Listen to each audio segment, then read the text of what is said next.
Hey team, this is it. Pour day, 6,000 square feet, 75 cubic meters.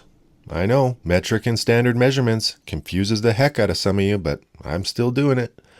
First things first, yesterday we had to set all the door forms. So we have 6 doors, 2x6 forms. We're setting them to the tin, string line, pins. Done. Now I had some questions about how we set the interior height pins. So we use a laser to laser in during the pour everything that's flat, but then over here we have a sloped bay. So we use a laser to set that pin because the perimeter is always flat, and then we pull a string line from our designated height or our sump right over to that exterior pin that has been set with the laser, and then we pound in the pins in between that line accordingly as the string line dictates. So that makes sure that the contour is exact. We can't use a laser. Even if we did have slope with our laser, it wouldn't work because the slopes are different left to right as they are lengthwise. So then we spent about an hour chairing things up. Oh, those blocks in that previous shot, that was just so the pump hose doesn't rub on the forms or the tin. So we set up little blocks, or a couple of tarps works for that as well.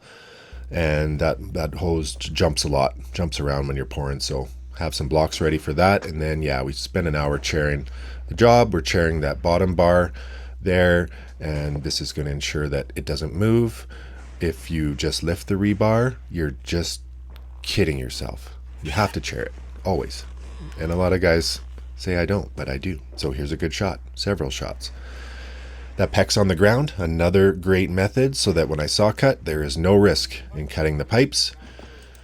Here's a good shot of the main bay. So we're about 4,500 plus, 4,700 in that room. And then this is the barn side. So this is about 1,200 square feet, and it all slopes to a central sump as well. There's a look at the shop from a distance, and I am standing where the house will go. So the house is going to get started next year, and it's a great spot for a house, if you do ask me. But we got some time to think about that one. There's a shot of my wicked new trowel. That's a 46-inch MBW power trowel. So shout out to those guys. Barely get to use it. I am mostly small floors and residential, so I am stoked that we get to use that today.